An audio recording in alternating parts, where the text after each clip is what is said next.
Hello बच्चों, let's read the question. Question says let z equal to root 3 by 2 minus iota by 2, then the smallest positive integer n such that z raised to 95 plus iota raised to 67 whole raised to 94 equal to z raised to n is। ठीक है, solve करते हैं question को। इस question के लिए जो की कॉन्सेप्ट है वो देख लेते हैं यहाँ से हम। की कॉन्सेप्ट की बात करें तो अगर हमारे पास इस तरह से हम देखें तो z³ minus one equal to क्या हो जाता है z minus one Z square plus z plus one ये आता है। तो इसके अगर हम इक्वल टू ज़ीरो लें तो z इक्वल टू वन और यहाँ पे z square plus z plus one equal to zero. इसके जो फैक्टर होते हैं वो होते हैं हमारे पास क्या, ओमेगा एन ओमेगा स्क्वायर। यहाँ पर ओमेगा की जो वैल्यू होती है वो हो जाती है हमारे पास कितनी, ओमेगा की वैल्यू को अगर हम बात करें तो यहाँ से आ जाती है ये -√3 माइनस आयोटा बाई 2। ठीक है, तो ये हमारे पास किसकी वैल्यू आती है, ओमेगा की। क्लियर है, पर ये नहीं आती है हमारे पास। एक मिनट, इसको सॉल्व कर लेते हैं एक बार तो हमें क्लियरली पता लग जाएगा। z इक्वल टू क्या हो जाएगा यहाँ से -1 plus minus iota √b² minus 4 से आएगा तो आयोटा √3 आएगा बाई 2, है ना। तो दो वैल्यू यहाँ पे मिल रही है -1 और +1 मिला के। तो ये जो वैल्यू होती है -1 माइनस आयोटा √3 बाई 2, इसको तो हम क्या बोल रहे हैं ओमेगा स्क्वायर, और जो वैल्यू है हमारे पास -1 प्लस आयोटा √3 बाई 2, इसको हम क्या बोल रहे हैं ओमेगा। तो ये इस तरह से लेंगे। सॉल्व करते हैं क्वेश्चन को। अब इस क्वेश्चन में यहाँ पर देखिए z इक्वल टू क्या गिवन है, √3 बाई 2 माइनस आयोटा बाई 2, ये गिवन है हमें, है ना।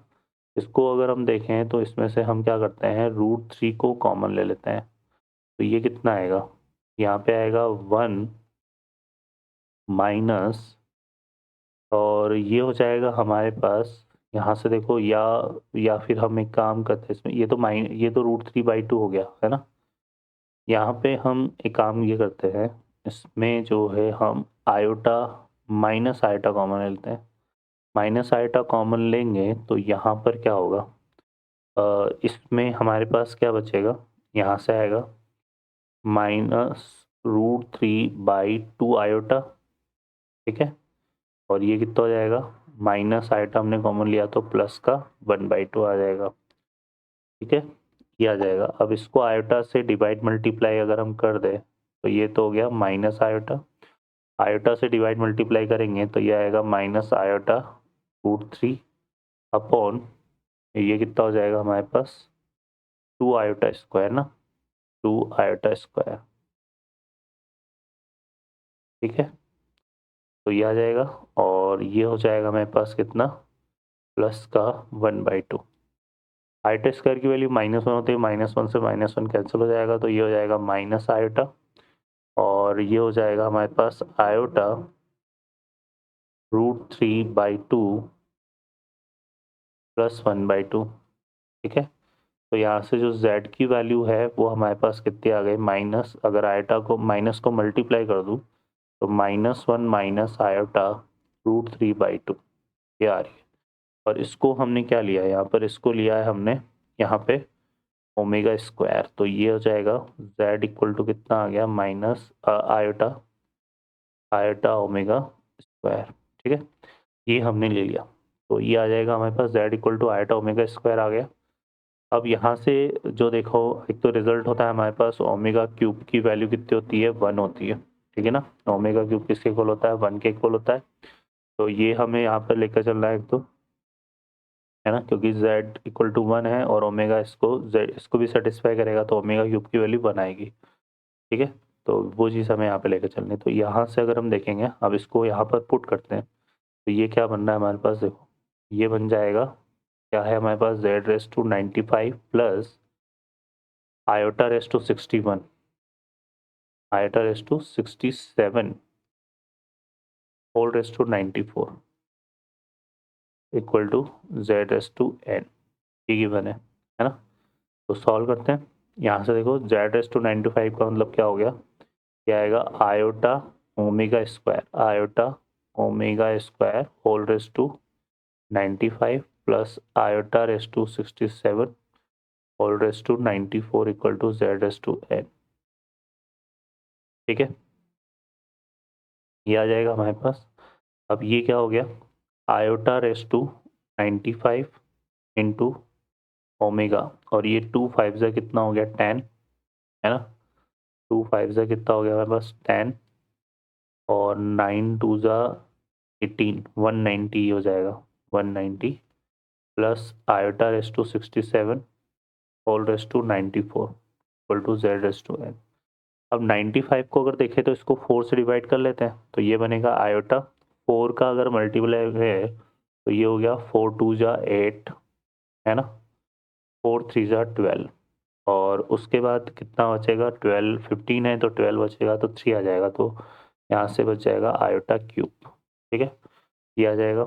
और ओमेगा में इसको 3 से डिवाइड करेंगे तो ओमेगा रेस टू 3, और ये कितना बन जाएगा यहाँ पे देखो 3 6 ज़ा 18, है ना, 3 6 ज़ा 18 और 1, तो 3 3 ज़ा 9, और यहाँ से बचा ओमेगा। ठीक है, ये हमारे पास यहाँ पर बच जाएगा। क्लियर है, क्योंकि ये हो गया देखो यहाँ पे 3 3 ज़ा 9, और यहाँ से हमारे पास 6 3 ज़ा 18 189, और ये 190। ठीक है, प्लस यहाँ पे देखें यहाँ पर तो ये आएगा 4 इंटू 16 इंटू आयोटा क्यूब, क्योंकि है ना 64 प्लस 3 67, और यहाँ पे कितना हो गया whole raise to 94 equal to z raise to n. Further देखें यहाँ से, तो ये इसको सिंप्लीफाई करेंगे तो ये तो 1 हो जाएगा, ये भी 1 हो जाएगा, ये भी 1 हो जाएगा, तो यहाँ से हमारे पास क्या बचेगा, यहाँ से बचेगा आयटा क्यूब ये बच जाएगा इंटू ओमेगा, और प्लस का कितना आ रहा है iota cube whole raise to कितना आ रहा है 94 equal to z raise to n. ठीक है, अब यहाँ से अगर देखें तो आयटा क्यूब की वैल्यू क्या होती है -1, है ना, माइनस आयोटा, तो माइनस को अगर हम कॉमन ले ले तो वो तो हो जाएगा, तो ये कितना बनेगा आयोटा ओमेगा प्लस आयोटा, है ना, equal to z raise to n और होल रेस टू 94। ठीक है, अब इस 94 है सॉरी, अब इसमें से आयोटा को अगर हम कॉमन ले लें यहाँ से, ठीक है, क्या कॉमन ले ले आयोटा कॉमन ले ले, तो iota raise to 94 1 plus omega, है ना, ये आ जाएगा, और ये कितना हो गया 94 जेड रेस टू एन। अब आयोटा रेस टू 94 की जो वैल्यू होगी वो कितनी हो जाती है हमारे पास, देखो यहाँ पे इसको मल्टीप्लाई करें 4 से, है ना, तो 4 2 ज़ा 8 1, ये बनेगा हमारे पास देखो कितना,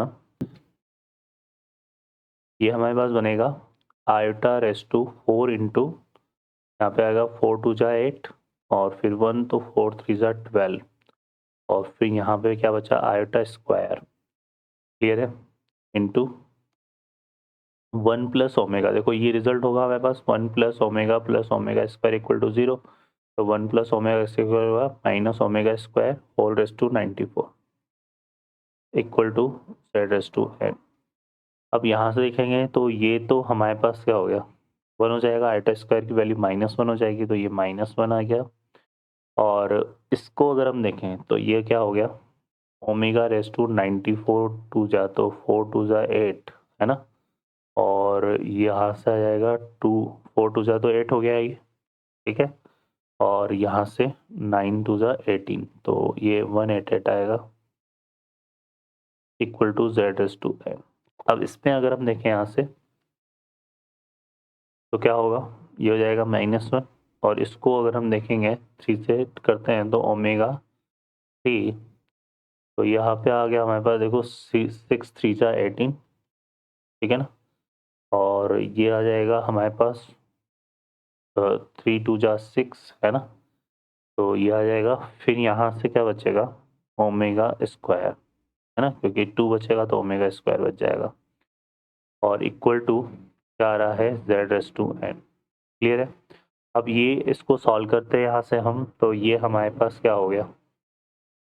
अब यहाँ से अगर हम देखेंगे तो ये तो 1 हो जाएगा, तो यहाँ से क्या बचा माइनस का omega square equal to z⁻n। अब ओमेगा स्क्वायर की वैल्यू हमने क्या ली थी, देखो यहाँ पे ओमेगा स्क्वायर जो हमने माना था वो किसको माना था, ये था माइनस का यहाँ पे क्या था आयटा स्क्वायर है ना -1, और तो ये ओमेगा स्क्वायर की जो वैल्यू थी हमारे पास वो क्या थी -1 माइनस आयटा √3/2। तो -1 माइनस आयोटा √3/2, ठीक है, इक्वल टू z⁻n। नेगेटिव से इसको मल्टीप्लाई करेंगे तो ये आएगा 1 प्लस, ये आ जाएगा 1 प्लस आयोटा √3/2, ठीक है, z⁻n ये आ जाएगा हमारे पास, है ना। अब इसको अगर हम देखें यहाँ से, तो यहाँ से अगर हम देखें तो ये हमारे पास z⁻n इक्वल टू कितना आ रहा है हमारे पास माइनस ओमेगा स्क्वायर आ रहा है ये, ठीक है। अब इसको अगर हम देखें यहाँ से तो z हमने क्या लिया था आयोटा ओमेगा स्क्वायर लिया था, ठीक है। तो ये क्या हो जाएगा हमारे पास आयोटा ओमेगा स्क्वायर की whole power n equal to minus omega square. तो यहाँ से क्लियरली देखें तो ये रिजल्ट हमारा कब आएगा, जब n इक्वल टू क्या होगा, जब n इक्वल टू क्या होगा, n इक्वल टू हमारे पास आएगा 2, n इक्वल टू क्या होगा हमारे पास 2 6, है ना, 10 14, इस तरह से ये आएगा, ठीक है। और n माइनस यहाँ से ये चीज़ हमारे पास आएगी तब ये रिजल्ट हमारा सेटिस्फाई होगा। अब क्वेश्चन हमसे क्या बोल रहा है, स्मॉलेस्ट पॉजिटिव इंटीजर वैल्यू हमें चाहिए, यहाँ पर smallest positive integral value of n हमें चाहिए, ठीक है। तो यहाँ से अगर हम देखें तो यहाँ से अगर हम देखें तो हमारे पास ये जो रिजल्ट है आयोटा की पावर n ओमेगा की पावर 2n इक्वल टू क्या था हमारे पास माइनस ओमेगा की पावर ओमेगा स्क्वायर है, ठीक है। इसको अगर हम इस तरफ लेकर आएंगे तो ये आएगा आयोटा की पावर n और ओमेगा की पावर ओमेगा स्क्वायर की पावर कितना हो जाएगा ये n-1 इक्वल टू -1, ठीक है। तो यहाँ से हमें पता है कि ओमेगा क्यूब की वैल्यू क्या होती है 1 होती है ना। ओमेगा क्यूब की वैल्यू 1 होती है तो इसका मतलब n-1 क्या होगा 3 होगा 6 होगा और 9, इस तरह से रिजल्ट हमारा होगा, है ना। तो हमें चाहिए least positive integer value of n। अगर हम n-1 को 3 लेते हैं तो 3 टू जा कितना आएगा 6, और यहाँ आयटा क्यूब आएगा, आयटा क्यूब की वैल्यू क्या हो जाएगी माइनस आयटा, तो ये सेटिस्फाई नहीं हो रहा, है ना। अगर हम n-1 की वैल्यू 6 लेते हैं तो यहाँ आयटा 6 आएगा तो भी आयटा स्क्वायर आएगा, है ना, आयटा⁻4 और आयटा स्क्वायर, और यहाँ पे 6 आएगा तो ये 1 हो जाएगा। तो और 9 अगर लेते हैं तो क्या होगा 9 के केस में क्या होगा 4 और आयटा क्यूब बचेगा, ठीक है। तो यहाँ से हमारे पास और 6 हमें कब मिलेगा, 6 हमें मिल रहा है यहाँ पर किसके लिए, यहाँ से देखेंगे अगर हम तो 6 जो वैल्यू आएगी यहाँ पर, अगर हम n-1 इक्वल टू कितना लेते हैं 6, सॉरी ये अगर हम n-1 इक्वल टू 6 लेंगे ना तो n इक्वल टू 7 आएगा ना, ठीक है। तो फिर यहाँ पर माइनस आइटा बचेगा, ठीक है। और ऐसे ही n-1 इक्वल टू 3 लेते हैं तो फिर वो n इक्वल टू 4 आएगा तो ये पॉजिटिव 1 हो जाएगा, तो 3 भी सेटिस्फाई नहीं कर रहा है। और n-1 इक्वल टू 9 लेते हैं तो n इक्वल टू 10 लेना पड़ेगा, फिर 10 के केस में ये आयटा स्क्वायर देगा तो -1 आ जाएगा। तो इसका मतलब n-1 इक्वल टू 9 जो है यहाँ पे क्या कर रहा है सेटिस्फाई करेगा, सेटिस्फाई इक्वेशन 1। तो n इक्वल टू कितना आ जाएगा 10, तो ये आंसर होगा।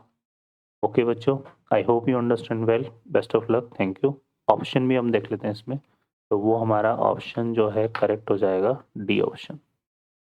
ओके बच्चों, I hope you understand well, best of luck, thank you.